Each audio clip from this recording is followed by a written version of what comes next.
দুনিয়ার জীবনকে প্রাধান্য দেয়া যাবে না। ওয়ামা হাদিহিল হায়াতুদ দুনিয়া ইল্লা মাতাউল গুরুর, সম্পূর্ণ মরীচিকা। মরীচিকা দেখেছেন? দুনিয়ার জীবন যে কি জিনিস, যারা আল্লাহর পথে পরীক্ষার সম্মুখীন হয়েছে ওরা জানে।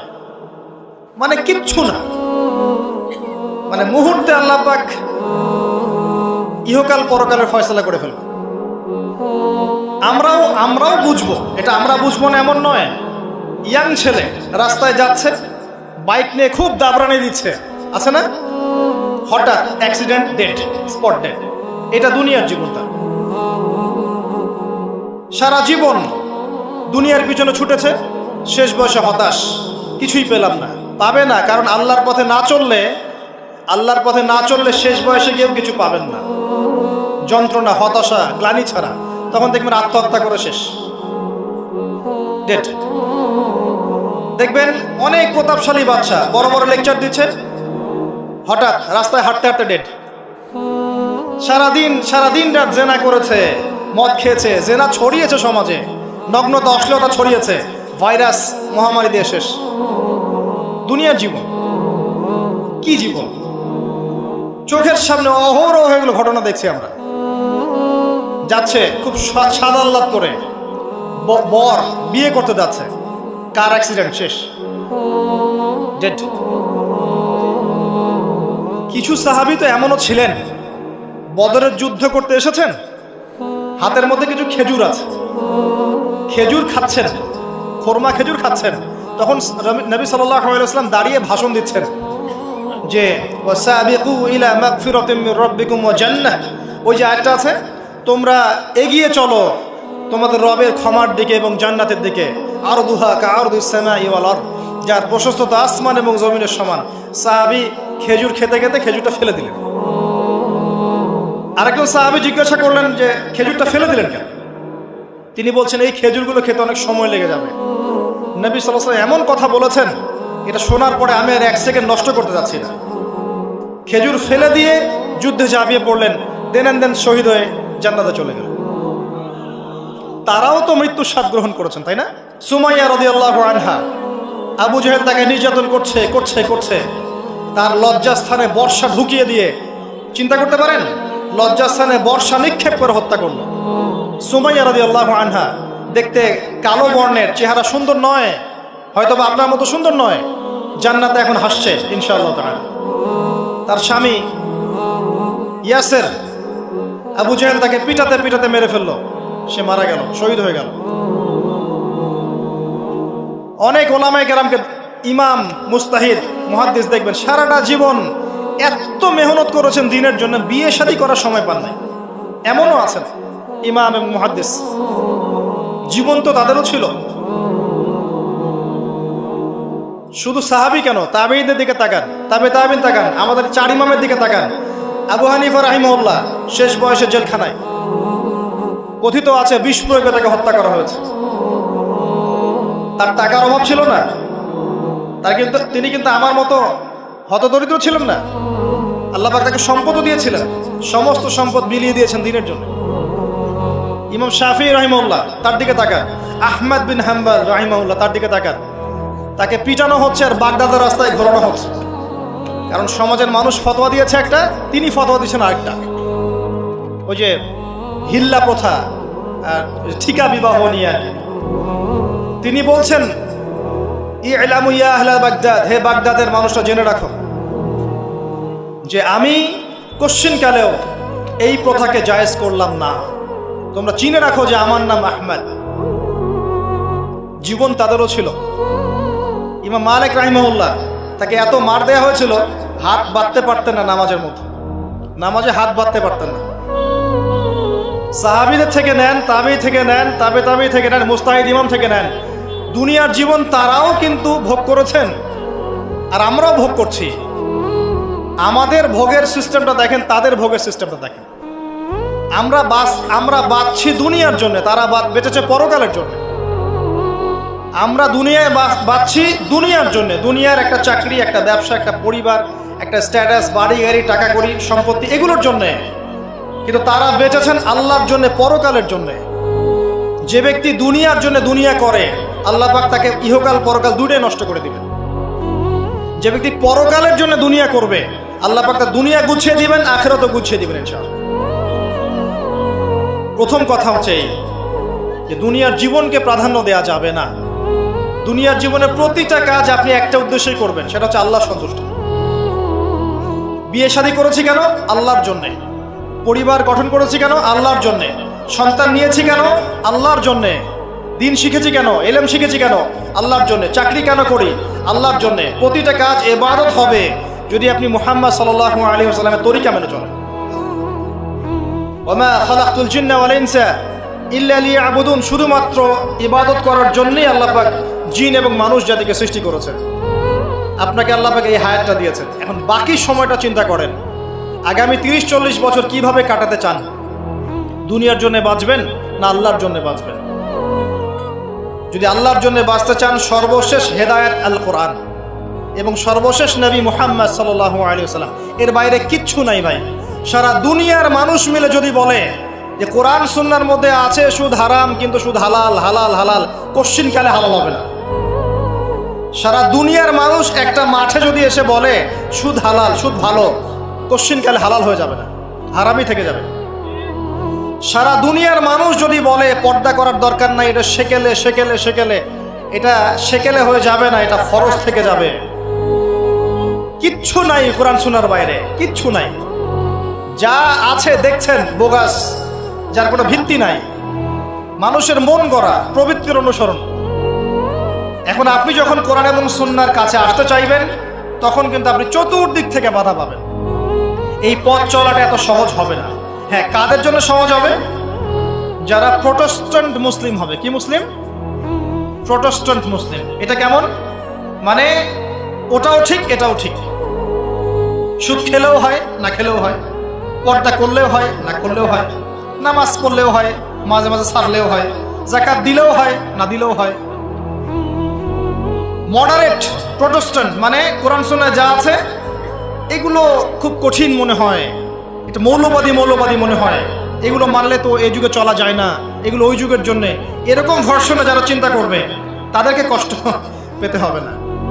তারা দেখবেন কষ্ট না করেই দুনিয়ার জীবন কাটিয়ে দিচ্ছে, ওদের কোনো বাধা বিপত্তি আসবে না। আপনি যখন কোরআন সুন্নাহকে আঁকড়ে থাকবেন, কেমন করে আঁকড়ে থাকবেন? মারির দাঁত দিয়ে কামড়ে থাকবেন, নবীজি বলেছেন। মারির দাঁত দিয়ে কামড়াতে বলেছেন, সামনের দাঁত দিয়ে কামড়ালে ছটকে যাবে, টান দিলে ছিঁড়ে যাবে। মারির দাঁতে কামড় দিলে, টান দিলে সহজে ছিঁড়বে না। এভাবে থাকলে আপনার মাথা আসবে। এখন আপনার সামনে দেখবেন আপনি কিছু ফিতনা এবং কিছু সলিউশন। আপনি নিয়াত করেছেন যে আপনার যে গুনাহগুলো হয়েছে এগুলো থেকে আপনি তওবা করবেন ইনশাআল্লাহ। আগামী দিনগুলো আপনি কোরআন এবং সুন্নাহ অনুসারে চলবেন। এই কথার সাথে একমত আছেন তো? এখন চলতে গিয়ে দেখবেন যে আপনি কিছু স্পষ্ট বিষয় দেখতে পারবেন যেগুলোর সাথে আসলে কোরআন সুন্নাহর খুব একটা মিল পাওয়া যাবে না। আপনি দেখবেন স্পষ্ট শিরক করছে মুসলিমরা, আপনি দেখবেন স্পষ্ট বেদাত করছে, আপনি দেখবেন হারাম খাচ্ছে। মুসলিম যুবকরা মাদক, পর্নোগ্রাফি, জেনা, ফ্রি মিক্সিং, আপনার জুয়া, ক্যাসিনো, এই যে আপনার টিকটক প্রজন্ম, এগুলো নিয়ে ব্যস্ত আছে। আপনি স্পষ্ট দেখবেন মেয়েরা বেহায়ের মতো ঘুরে বেড়াচ্ছে। আপনি স্পষ্ট দেখবেন যে আপনি হালালে থাকলে চাকরি পাচ্ছেন না। আপনি স্পষ্ট দেখবেন পরিবারের লোকজন কথা শোনে না। আপনি এমনও দেখবেন ওলামায়ে কেরামের মাঝে ঐক্য নাই, এমন দেখবেন। আপনি এমনও দেখবেন যে মানুষ দিনকে দুনিয়ার বিনিময়ে বিক্রি করে দিচ্ছে। আর এমন দেখবেন যারা আপনার উপরে আছে তারা দিন সম্পর্কে তেমন কোনো জ্ঞান রাখে না। এমন জটিল পরিস্থিতিতে আপনি কি করবেন তখন? এরপরে আপনি যখন বিশ্বের দিকে তাকাবেন তখন দেখবেন বিশ্বের সমস্ত পরাশক্তিরা ঐক্যবদ্ধ ইসলামের বিরুদ্ধে। বিশ্বের সমস্ত বড় বড় পরাশক্তিরা ঐক্যবদ্ধ ইসলামের বিরুদ্ধে। দেখবেন আপনি ইসলামের কোনো খিলাফা নাই, দেখবেন কোনো ইমাম নাই, কোনো আমির নাই, কোনো জামাআ নাই। দেখবেন আপনি সেই রকম সলফে সালেহিনদের যুগের মতো শৌর্য বীর্য, ব্যক্তিত্ব, গায়রাত কিছু নাই। মনে হবে যেন আমরা দাসত্বের শৃঙ্খলা আবদ্ধ হয়ে গেছে। তখন আপনি কষ্ট পাবেন মনে মনে। আপনার মধ্যে ঈমান থেকে থাকলে আপনি কষ্ট পাবেন, ভিতর থেকে কষ্ট ফিল করবেন। যদি প্যারালাইজড রোগী হয়ে থাকেন তাহলে কষ্ট ফিল করবেন না। চেতনা থাকে দিনের, কষ্ট ফিল করবেন। তখন আপনার স্ট্রাগল শুরু হবে। তখন আল্লাহ যদি আপনাকে বুঝ দেন, আল্লাহ দেখবেন আপনি কি করেন। আপনার মেধা দিয়ে আল্লাহ আপনি কি করেন, আপনার অর্থ দিয়ে আপনি কি করেন, আপনার হায়াতটা দিয়ে আপনি কি করেন, আপনার এই যে জনবল দিয়ে আপনি কি করেন, আল্লাহ আপনাকে যা দিয়েছেন তা দিয়ে আপনি দিনের জন্য কি করছেন, আল্লাহ পাক তখন দেখবেন। এই জায়গায় আমি আপনাকে কিছু সলিউশন বলছি। এটা শুধু আপনাকে বলছি তা নয়, আমি নিজেও এটা ফিল করি, লালন করি। আর আমি এমন কিছু বলবো না যা আমি নিজে আপনার জন্য পছন্দ করি না। যেটা আমি নিজের জন্য পছন্দ করি সেটাই আপনাকে বলবো। প্রথম কথা, এখানে আপনাকে গাইডেন্স দিবে আল কোরআন। এরকম সিচুয়েশনে আপনাকে পথ দেখাবে অনলি আল কোরআন। এরপর নবী সাল্লাল্লাহু আলাইহি ওয়াসাল্লামের হাদিস। এখানে আপনার দায়িত্ব আসবে প্রথমত কোরআন পড়া শিখতে হবে। প্রথম কাজটা কি ভাই? কোরআন পড়া শিখতে হবে, তেলাওয়াত শিখতেই হবে, নিয়মিত তেলাওয়াত করতে হবে। একটা দিন যাবেন আপনার জীবনে যে কোরআন তেলাওয়াত আপনি করেন না, ইনশাআল্লাহ। বেশি থেকে বেশি করবেন, বেশি থেকে বেশি। আমার পরামর্শ হচ্ছে দিনে এক পারা করে করার চেষ্টা করুন। এরপর দায়িত্ব চলে আসবে আপনার কোরআন বোঝা। আপনি কিছু অংশ মুখস্থ করবেন, হিফজ করবেন, অর্থটা বোঝার চেষ্টা করবেন, কোরআনের ভাষাটা শেখার চেষ্টা করবেন। এর সব কিছু আপনি বুঝতে পারবেন না, তখন কি করবেন? আলেম ওলামার কাছে যাবেন, তাদের সোহবতে গিয়ে পড়ে থাকবেন। যে বিষয়টা বুঝতে পারছেন না জিজ্ঞাসা করে জেনে নেবেন। ফাসআলু আহলা যিকরি ইন কুনতুম লা তা'লামুন। এরপর কোরআনের আদেশ নিষেধগুলো আপনি মেনে চলবেন, নিজের পরিবারে এবং নিজের অধীনস্থদের মধ্যে। এরপরে আপনি থেমে যাবেন না। কোরআনের দাওয়াত আপনি যতটুকু জানেন এটা মানুষের কাছে প্রচার করবেন। মাদ্রাসা করবেন, মসজিদ আবাদ করবেন, মক্তব চালু করবেন, কোরআনের একটা রেভলিউশন ক্রিয়েট করবেন। কোরআনের জন্যে আপনার জান মাল অর্থ বিলিয়ে দিবেন। ওই একটা ছোট্ট কাজ দেখবেন পরকালে জান্নাতে যাওয়ার ওসিলা হয়ে গেছে ইনশাআল্লাহ। তারপরে আপনি সুন্নতকে পাবেন। ওই সুন্নতের উপরে আপনার 24 ঘন্টাকে সাজাবেন। দিন রাত প্রতিটা আমল আপনি সুন্নাহ অনুযায়ী করার চেষ্টা করবেন। এরপরে গিয়ে আপনার দায়িত্ব আরো বাড়বে। এরপর দায়িত্ব চলে আসবে উম্মাহ কেন্দ্রিক। আপনার তাসকিয়া অর্জন করতে হবে, আত্মশুদ্ধি। আত্মশুদ্ধি অর্জন করতে হলে সবসময় পরকালের ফিকির করতে হয়, মৌতের স্মরণ করতে হয়, বেশি বেশি কোরআন তেলাওয়াত করতে হয়, এতিমের মাথায় হাত বোলাতে হয়, আপনার সাদাকা বেশি বেশি করতে হয়, মাঝে মাঝে রোজা রাখতে হয়। এগুলো করতে থাকলে আল্লাহর জিকির বেশি বেশি করতে হয়, আল্লাহর ধ্যান করতে হয়, আল্লাহকে ডাকতে হয়, দোয়া করতে হয়, আত্মশুদ্ধি অর্জন হবে। একই সাথে আপনার অন্তর থেকে হিংসা, বিদ্বেষ, এই যে গীবত, রিয়া, অহংকার, সমালোচনা, সংস্কৃতি দূর করতে হবে। মনের মধ্যে অহংকার, হিংসা, বিদ্বেষ থাকলে আল্লাহর নূর পাওয়া যাবে না, তখন তাসকিয়া অর্জন হবে না। আল্লাহর নূর না আসলে আপনি খিজির হতে পারবেন না, যে অনেক দূর পর্যন্ত দেখতে পারে। সূরা কাহফের মধ্যে ঘটনা পাবেন। আর এই শেষ জামানায় টিকতে হলে আপনাকে খিজির হতে হবে, দূর পর্যন্ত দেখতে হবে। শোনেন, দূর পর্যন্ত দেখতে না পারলে বর্তমানকে মনে হবে ভবিষ্যৎ। এখন যে ফিতনাময় পরিবেশে বসে আছে এটা বর্তমান, এটা ভবিষ্যৎ নয়। একটা কথা বলেছিলাম বেশ কয়েক বছর আগে যে আপনার এমন একটা সময় আসতে যাচ্ছে যখন ক্যাশলেস সোসাইটি থাকবে, মানে কাগজের টাকাটাও থাকবে না। অনেক দিন আগের কথা। তখন কিছু মানুষ আমাকে বলেছিল, পরামর্শ দিয়েছিল এবং শুভাকাঙ্ক্ষী আর কি আমার। আর দিন দিন আমার শুভাকাঙ্ক্ষী বাড়ছেই আলহামদুলিল্লাহ, যে ভবিষ্যৎ বক্তা, তুমি হচ্ছে ভবিষ্যৎ বক্তা। তা আমি বলেছিলাম যে আমি যেটা বলেছি এটা ভবিষ্যৎ না, এটা বর্তমান। বর্তমান সম্পর্কে আপনার খবর নাই বলে বর্তমানকে আপনার ভবিষ্যৎ মনে হচ্ছে। এখন যা দেখছেন এগুলো বর্তমান, এগুলো ভবিষ্যৎ না। খুব অল্প সময়ের মধ্যে এই পরিস্থিতিগুলো দেখবেন পরিবর্তন হয়ে গেছে। আসেন, যখন ব্যক্তিকেন্দ্রিক কাজ শেষ হয়ে যাবে তখন আপনাকে উম্মাহ কেন্দ্রিক চিন্তা করতে হবে। তাসকিয়া অর্জন করে উলামায়ে কেরামের মাঝে ঐক্যের চেষ্টা করতে হবে। ঐক্যটা হবে মন থেকে। মন থেকে সবাইকে ভাই মনে করলে পরে ঐক্য হবে। যদি মন থেকে সবাইকে নিজের ভাই মনে করতে না পারি, মুসলিম ভাই মনে করতে না পারি, ঐক্য হবে না। যদি আমি মনে করি আমি জান্নাতের ডিলার, তোমার লিজ লাগলে আসো নিয়ে যাও, ঐক্য কখনো হবে না। অনলাইনে যাবেন দেখবেন সারা দিন কাদা ছড়াছড়ি। আর এমন এমন বিষয়গুলোকে নিয়ে আমরা কাদা ছড়াছড়ি করছি যেগুলো নিয়ে কথা না বললেও পরকালে কিছু যায় আসবে না ইনশাআল্লাহ। এমন এমন ইস্যু নিয়ে আমরা কাদা ছড়াছড়ি করি যেগুলো নিয়ে কথা না বললেও আমার জান্নাত জাহান্নামের ফয়সালা হবে না ইনশাআল্লাহ। এগুলো ওই বিষয় নয়, মৌলিক বিষয় নয়। আর আমরা যখন এগুলো নিয়ে ব্যস্ত থাকি, ইসলামের শত্রুরা দেখবেন ইসলামকে দমন করার আরো 10 ধাপ এগিয়ে যায়। আমরা ইন্টেলেকচুয়াল হতে পারছি না, ঐক্যের চেষ্টা করতে হবে, যার যার জায়গা থেকে করতে হবে, এবং মিসাল দৃষ্টান্ত নিজেকে স্থাপন করতে হবে যে নিজে যখন সবার সাথে মিশবো তখন দেখবেন মানুষ রিসিভ করে নিবে যে হ্যাঁ উনি সবখানেই আসছে, উনি সাম্প্রদায়িক চিন্তা করছে না। বিষয়গুলো হচ্ছে উম্মা কেন্দ্রিক চিন্তা করতে হলে ঐক্যের বিকল্প নাই।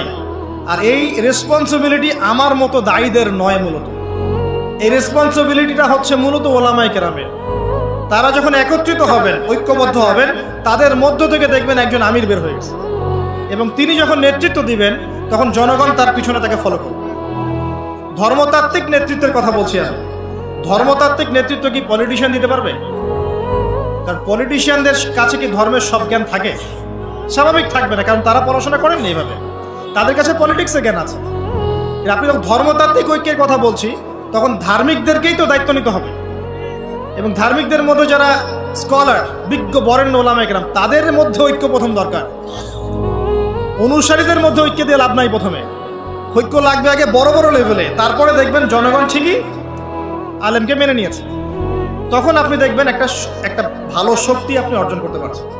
আদারওয়াইজ যখন আপনি বিক্ষিপ্ত বিচ্ছিন্ন, কেউই আমাদেরকে মূল্যায়ন করেন, যতই স্লোগান দেন, শোডাউন করেন, আইওয়াশ করেন, আদতে কিন্তু কেউ মূল্যায়ন করছে না আমাদের। আর আল্লাহ রাব্বুল আলামিন কোরআনে বলেছেন, এখন এই আয়াত কোথায় আছে আল্লাহ ভালো জানেন, এই আয়াতের বাস্তবতা কোথায় সেটা আল্লাহ ভালো জানেন। ওয়া'তাসিমু বিহাবলিল্লাহি জামিআ ওয়ালা তাফাররাকু, এই আয়াতটা কোরআনের মধ্যে আছে, এটা কোরআনের মধ্যে আছে, আল্লাহ পাকের কিতাবের মধ্যে এই আয়াতটা আছে, ওয়া'তাসিমু বিহাবলিল্লাহি জামিআ, তোমরা আল্লাহর রজ্জুকে শক্ত করে ধরো ঐক্যবদ্ধভাবে। আচ্ছা, এটার উপরে আমল না করে আমরা যদি এড়িয়ে যাই, এটা কোরআনের অবমাননা হয় না?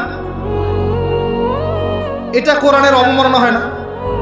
যখন কোরআনে স্পষ্ট বলা হচ্ছে তোমরা সুদ খেও না, তারপরেও খাচ্ছি, অবমাননা হয় না? আল্লাহ বলছেন জেনার ধার কাছেও যেও না, তারপরেও করছি, তখন অবমাননা হয় না? আমরা মানে আবেগ প্রদর্শন করার চাইতে বিবেকবান হয়ে কাজগুলো করলে বেশি ভালো হতো। কোরআনের সম্মান সর্বোচ্চ শিখরে তখনই পৌঁছাবে যখন এর আদেশ নিষেধের উপর আমল করা হবে, এবং আমরা আমল করে দেখাতে পারবো, এবং ইনশাআল্লাহ আমরা পারবো। যদি কেউ পারে পৃথিবীতে, শুধু মুসলিমরাই পারবে ইনশাআল্লাহ। এবং মুসলিমদের মধ্যে যারা পারবে না, আল্লাহ পাক ওদেরকে সরিয়ে দিবেন, নতুন প্রজন্ম আল্লাহ পাক নিয়ে আসবেন ইনশাআল্লাহ। যুব সমাজ পারবেই, পরবর্তী তরুণ প্রজন্ম এবং আগামী ছোটদের প্রজন্মরা পারবেই ইনশাআল্লাহ। যদি কেউ পারে, এরাই পারবে ইনশাআল্লাহ। ইনশাআল্লাহ দেখবেন আমাদের মতো মানুষদেরকে দিয়ে যদি কাজ না হয়, আল্লাহ পাক আমাদেরকে সরিয়ে দিবেন, দিয়ে এমন এমন মানুষ আল্লাহ পাক তৈরি করবেন যারা এই চেয়ারগুলোতে বসে কোরআন সুন্নাহকে হাতে নিয়ে বিশ্বকে নেতৃত্ব দেবে ইনশাআল্লাহ। আসবে এক সময়, অপেক্ষা করতে থাকেন, কারণ আমরা আখিরুজ্জামানের হাদিসগুলো সম্পর্কে জানি। একটা সময় চলছে মুসলিমদের ডমিনেশনের সময়, এরপর একটা সময় আসবে যখন মুসলিমরাই এই বিশ্বকে নেতৃত্ব দেবে ইনশাআল্লাহ। ইসলামই হবে এই বিশ্বের একমাত্র সুপার পাওয়ার। আল্লাহ রাব্বুল আলামিন ওই জেরুজালেম থেকেই আরো একবার কিয়ামতের আগে পুরো বিশ্বে ইসলামিক খেলাফা বাস্তবায়ন করবেনই ইনশাআল্লাহ। এটা প্র্যাকটিক্যালি আপনার আমার কিছু কাজ আছে, ইলম অর্জন করা আমাদের কাজ। আমাদের এত বড় বড় কাজ নাই, আমাদের যতটুকু সামর্থ্য এতটুকু কাজ আছে। আমাদের কাজ আগে ইলম অর্জন করা, আমাদের কাজ জানা অনুযায়ী আমল করা, উলামায়ে কেরামের সাথে সম্পর্ক রাখা, মাদ্রাসার সাথে সম্পর্ক রাখা, জ্ঞানের চর্চা করা, হালাকাগুলো বাড়ানো, ইমানের চর্চা করা। আমাদের কাজ পরিবারগুলোকে সংশোধন করা। যদি কথা না শোনে ছেড়ে দেন, একক পরিবার গঠন করেন।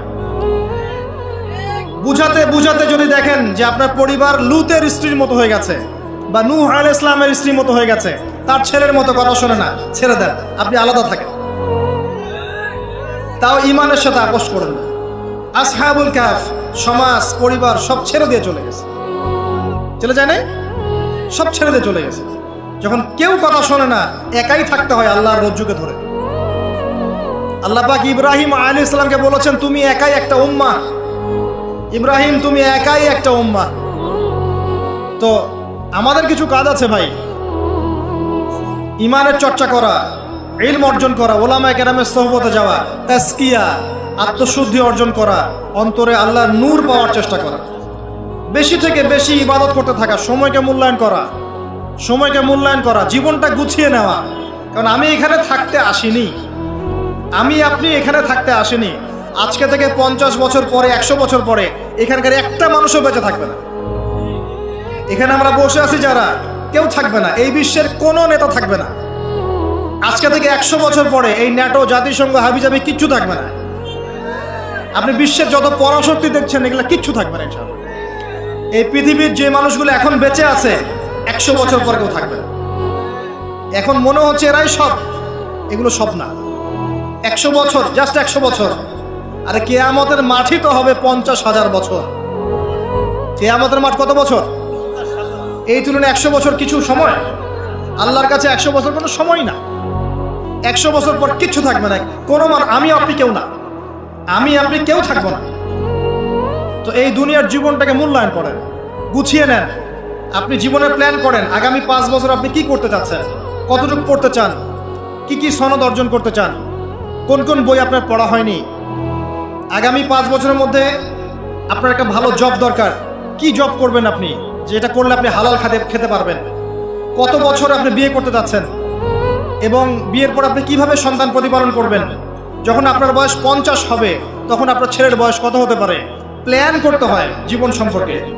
এবং আমি সেভ করব সম্পত্তি ভবিষ্যতের জন্য, কিসে সেভ করব?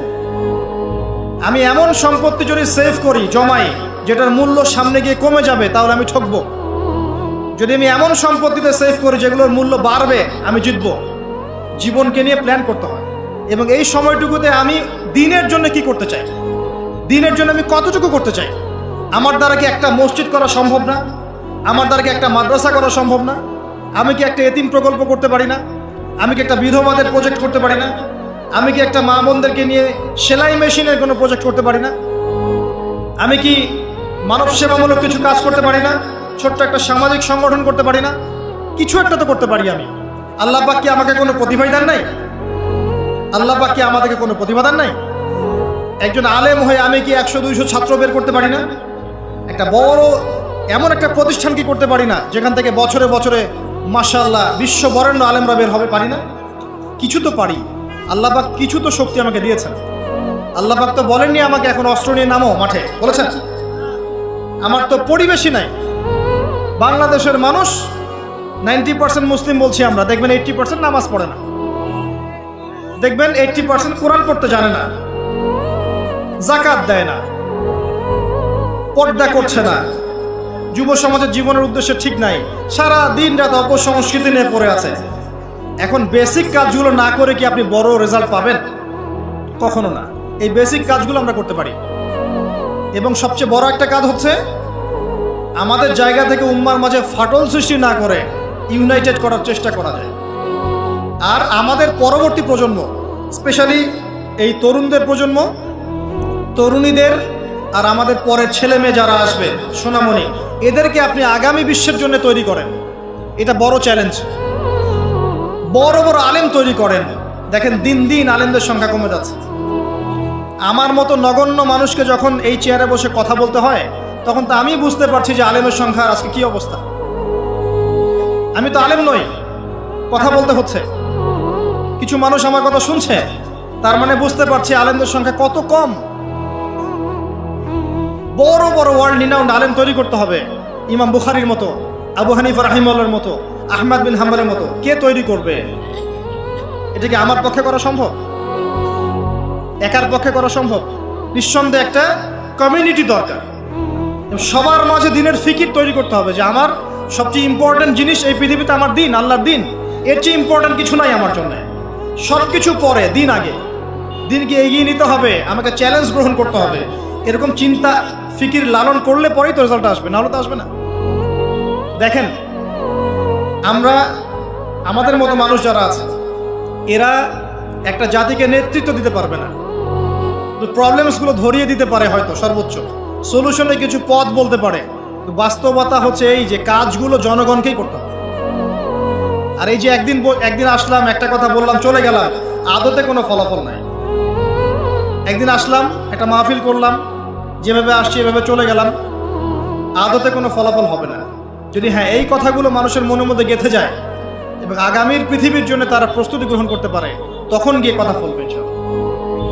আসুন, আইওয়াশ, শোডাউন এবং আবেগী জাতি না হয়ে আমরা বিবেক দিয়ে চিন্তা করি, উম্মার অবস্থা চিন্তা করি, বৈশ্বিক অবস্থা চিন্তা করি, ভাবি।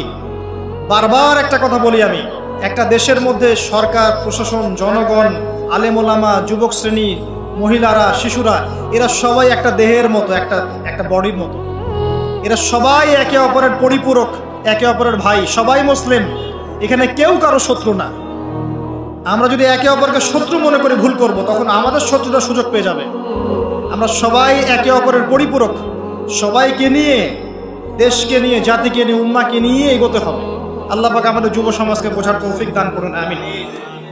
মাহফিল অ্যাপ, একজন মুসলিম হিসেবে মাহফিল অ্যাপ ব্যবহার করা আমাদের ইমানি দায়িত্ব।